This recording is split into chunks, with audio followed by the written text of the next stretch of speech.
खबर शामिल करते हैं सियालकोट से। इमरान अशरफ की रिपोर्ट के मुताबिक थाना हेडमराला पुलिस ने खतून की खुदकशी की कोशिश को नाकाम बना दिया।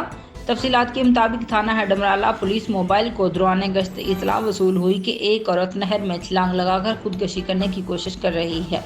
इतला पाकर पुलिस मोबाइल पूरी मौके पर पहुंची और बर वक्त कार्रवाई करते हुए औरत को बचा लिया और बाहिफाजत थाने में ले गए।